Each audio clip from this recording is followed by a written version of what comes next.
جانتے ہو جس نے بسایا وہی بچائے گا، کیسے بچائے گا؟ آپ کو پتا ہے کہ دلی میں خواجہ قطب کو بسانے والا کوئی اور تھا۔ خواجہ قطب کو بسانے والا کون تھا؟ بس اس پہ بات مکمل ہوگی، سب کی توجہ چاہتا ہوں اور سب کی اللہ تعالیٰ مرادیں پوری فرمائے۔ میرے خواجہ کی شان بڑی اعلیٰ، بڑی نرالی شان، سخی کا لال ہے، سخی کی اولاد ہے۔ اپنے دروازے سے واپس کرنا ان کے گھر کی شان نہیں ہے۔ اگر گھر میں کچھ نہیں ہوتا ہے تو دوپٹے بیچ کر کے دیے، مسلح بیچ کر دیے ہیں، اب تو خزانے لے کر بیٹھے، اب نہ دیں گے تو کب دیں گے؟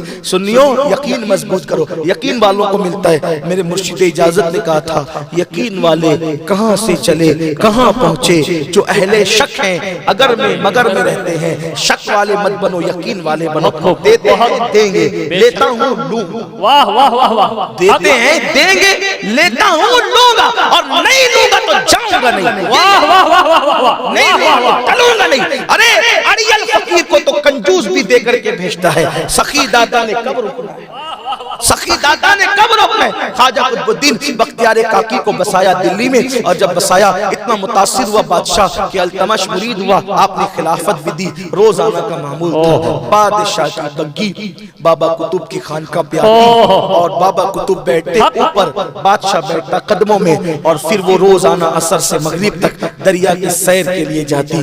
وہاں کے لوگ جو پہلے سے بابا قطب سے پہلے دلی میں رہتے تھے، جب قطب الدین بختیار کاکی آئے ان کو حسد ہو گیا وہاں کے ظاہری علم والوں کو کہ یہ آیا جب سے اس نے تو ہمارا سب سپڑا صاف کر دیا، اب بادشاہ کی توجہ ہماری طرف اتنی نہ رہی، بادشاہ ادھر ہی متوجہ رہتا ہے، مرید ہو گیا نیچے بیٹھتا ہے، ان کو اوپر بٹھاتا ہے۔ سوچا ایک کام کرتے ہیں، ان کو دلی سے بھگاتے ہیں، دلی سے بھگاتے ہیں، دلی سے بھگاتے ہیں۔ ہاں کون کر رہا تھا؟ وہ سب تدبیریں کر رہے تھے، دلی سے بھگاتے ہیں۔ کیسے بھگائیں گے؟ کہا اس پہ کوئی بڑا الزام لگاؤ، دلی سے بھگانے کے لیے بڑا الزام لگاؤ۔ اب دلی سے بھگانے کے لیے الزام کیا لگائیں؟ دلی کی ایک زانیہ عورت تھی جو زنا کا کاروبار کرتی تھی، اس سے کہا تمہیں منہ مانگی قیمت دیں گے۔ دیکھو حسد کتنا گرا دیتا ہے، حسد کتنا گرا دیتا ہے کہ نیک کہلانے والوں کو بھی اتنا نیچے کر دیتا ہے۔ اور یاد رکھنا حسد والے ہمیشہ نیچے ہی رہتے ہیں، حسد کرنے والے نیچے ہی رہتے ہیں، انہیں بھی کی مانگنا ہے، ان کی کوئی اوقات نہیں ہونی ہے۔ لیکن جن کے دل حسد سے پاک ہو، جو اللہ والے ہوں، ہمیشہ وہ بلند رہتے ہیں۔ دیکھو کاٹ کر بھی نیچے ہی رہا یزید، کٹ کر بھی حسین، صحیح بک کر بھی یوسف تک پر رہے، بیچ کر بھی بھائی ہاتھ باندھ کر سامنے۔ واہ واہ واہ واہ واہ واہ، حسد یہ چیز، حسد کبھی بلندی پہ نہیں لے جا سکتا۔ حسد مت کرو، آپس کے دل گندے مت کرو، دل صاف رکھو۔ مومن کا دل آئینے سے زیادہ صاف ہونا چاہیے۔ تھے وہ حسد کر، حسد میں آدمی بہت نیچے گرتا ہے، نیچے گر گئے رقاصہ کے پاس، نچنیہ کے پاس، زنا کا کاروبار کرنے والی عورت کے پاس۔ کون لوگ؟ علم والے، بڑے بڑے علم والے، علامے کہلانے والے پہنچ گئے وہاں، اور پہنچے تو کہا منہ مانگی قیمت دیں گے، ایک کام کرنا ہے۔ کیا کرنا ہے؟ کام یہ کرنا ہے کہ کل جب بگی پہ بیٹھ کے قطب الدین جا رہا ہوگا بادشاہ کے ساتھ، اتنا کہنا کہ یہ تیرے پیٹ کا جو بچہ ہے وہ اس کا ہے، بس اتنا کہتے ہیں، تیرے پیٹ میں جو بچہ ہے وہ قطب الدین کا ہے، اتنا کہنا بس، اور کچھ نہیں کہنا۔ وہ تھی نچنیہ زانیہ، اتنے نیک آدمی پہ تم لوگ ایسا الزام کیوں لگاتے؟ ایسا مت۔ کبھی کبھی ایسا ہوتا ہے نا کہ پاپیوں کے دل اللہ والوں کے لیے کبھی کبھی زیادہ بڑے ہوتے ہیں، مجھے ایسا لگتا ہے کہ کبھی کبھی زیادہ بڑے ہوتے ہیں۔ کہا کہ مت ایسا کرو، کہا کہ تجھے تو رقم سے مطلب ہے، جتنا مانگیں گے دیں گے، یہ کام کرنا ہوگا تجھے۔ اب لیکن پھر شیطان تو اپنا کام کر ہی دیتا، وہ کوئی ولیہ تو تھی نہیں، پھر وہ لالچ میں آئی گئی، اور اس نے کہا چلے ٹھیک ہے۔ پھر یہ ہوا کہ بگی پہ بیٹھ کر روزانہ کے معمول کی طرح جب بگی جانے لگی تو رستے میں وہ عورت کھڑی ہوئی، اور مسلمان بادشاہوں کا معمول یہ تھا کوئی بھی آئے راستے میں اگر روک کر فریاد کرے تو اس کی فریاد ضرور سنتے تھے، اور وہ بھی التمش جس کی کبھی تہجد نہ چھوٹی، جس نے کبھی نامحرم عورت پر کبھی نظر نہیں اٹھائی ہو، ایسا بادشاہ۔ بگی کے سامنے عورت کھڑی ہو گئی، نظریں جھک گئی، بادشاہ نے سپاہیوں سے پوچھا پوچھو اس سے کیا فریاد لے کر آئی ہے؟ اس نے ڈرامائی انداز سے کہا بادشاہ اگر کوئی زنا کرے اسلام میں اس کی سزا کیا ہے؟ بادشاہ نے کہا اس بدبخت کو اگر شادی شدہ ہے تو سنگسار کیا جائے گا، پتھروں سے اس کو ہلاک کیا جائے گا، اور اگر شادی شدہ نہیں ہے تو اس کو کوڑے لگائے جائیں گے۔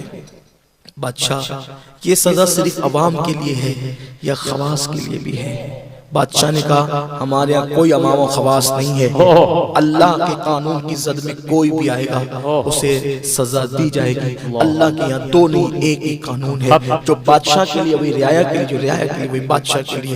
تو کہا پھر کیا خیال ہے تیرے اس پیر کے بارے میں جو بڑا نیک اور متقی بنا بیٹھا رہتا ہے اور وہ ہمارے یہاں کر کے زنا کرتا ہے؟ بادشاہ تجھے معلوم ہونا چاہیے کہ یہ مکار آدمی ہے، مکار جو تیرے سامنے متقی بنتا ہے، اور وہ تو میرے ساتھ کئی بار منہ کالا کر چکا ہے اور اس کا بچہ میرے پیٹ کے اندر ہے، میں اس وقت تو ماں بننے والی ہوں۔ سرکار قطب الدین بختیار کاکی نے یہ سنا تو سننے کے بعد اس عورت کو کبھی دیکھا ہی نہیں تھا، کبھی تصور بھی نہیں تھا، دماغ چکرانے لگا، کچھ سجھائی نہیں دیتا تھا، آنکھوں کے سامنے اندھیرا آنے لگا۔ پلاننگ کے تحت ساری بھیڑ اکٹھا ہو گئی، انہوں نے سب کو پہلے سے جمع کر رکھا تھا، سب اکٹھا ہو گئے، مارو مارو، نکالو نکالو، اس مکار کو دلی سے نکالو۔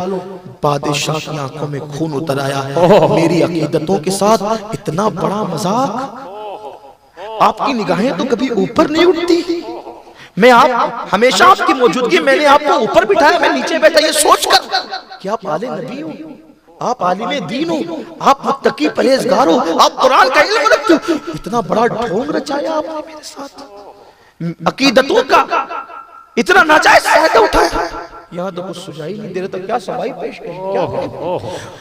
بادشاہ یہ بھی کہہ گیا آپ سے امید نہ تھی، اس لئے کہ میں آپ کو متقی کے سوا کچھ نہیں جانتا، بس قریب تھا آبرو چلی جاتی، قریب تھا آبرو چلی جاتی، قریب تھا سزا ملتی، قریب تھا کوئی بات نہ مانتا، قریب تھا دلی سے نکال دیے جاتے۔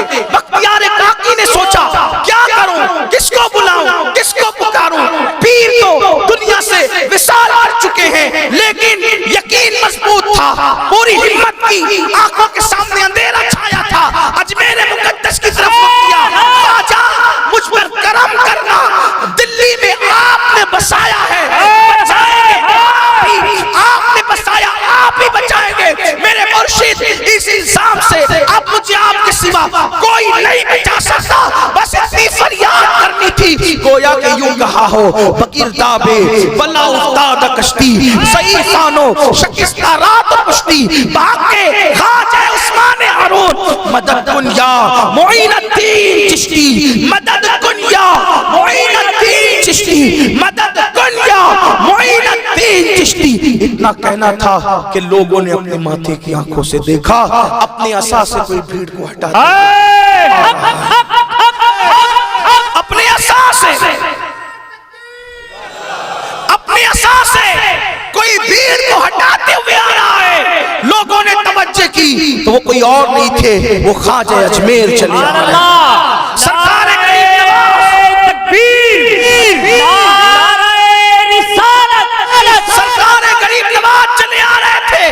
سب دیکھ کر تعظیماً ہاتھ مان لیتے ہیں۔ غریب نواز نے پوچھا بابا قطب سے مخاطب کیا ہوا؟ آواز بھی نہیں نکلتی تھی، اپنے داتا کو اپنے مرشد کو آتے دے آواز بھی نکل رہی تھی، صرف ہاتھ کے اشارے سے بادشاہ اور اس عورت کی طرف ہاتھ کیا اور کچھ نہ کہہ سکے، منہ سے کچھ، شریف آدمی کے لیے الزام ہی لگنا موت سے کم نہ تھا۔ اللہ اکبر، اشارہ کیا، منہ سے کچھ بھی نہیں نکل رہا تھا۔ دلی والے سوچ رہے تھے کہ ہم نے قطب الدین کی آبرو ختم کر دی ہے اور ہمیشہ کے لیے اس کا قصہ تمام کر دیا ہے۔ غریب نواز نے اپنا عصا اس عورت کے پیٹ پر رکھا اور فرمایا اے بچے اب تو ہی بتا، اے بچے اب تو ہی بتا تو کس کی اولاد ہے۔ اس عورت کے پیٹ سے آواز آئی یا غریب نواز، آپ کا مرید و خلیفہ تو اللہ کا ولی ہے، یہ فلاں نے میری ماں کو پیسے کا لالچ دے کر ان پہ الزام لگوایا ہے اور آپ کا مرید تو پاک دامن ہے۔ جب پیٹ سے آواز آئی تو سارا معاملہ کلیئر ہو گیا، حضرت بختیار کاکی کی عزت میں اور اضافہ ہو گیا۔ اب بادشاہ نے کہا جب نام سامنے آ گئے اب ان کو سزا دی جائے، لیکن ابھی یہ معاملہ ہو ہی رہا تھا، لوگوں نے کہا فیصلہ کس نے کیا؟ غریب نواز کہاں گئے؟ لوگوں کی نگاہوں سے اوجھل ہو گئے. یہ میرے خواجہ کی شان ہے. خواجہ ہند وہ دربار ہے اعلیٰ تیرا, کبھی محروم نہیں مانگنے والا تیرا. اللہ ہمیں ان آقاؤں کی دہلیز سے, ان کی چوکھٹ سے وابستہ رکھے, غلامی میں رکھے. الہی تابوت خورشید و ماہی, چراغ چشتیہ راہ روشنائی. ہندوستان والے خوش نصیب ہے, غریب نواز کا آستانہ ہمارے ملک میں موجود ہے. اللہ غریب نواز کی برکتیں ہمیں نصیب فرمائے, اور اللہ ان کے فرامین پر ہمیں عمل کی توفیق عطا فرمائے.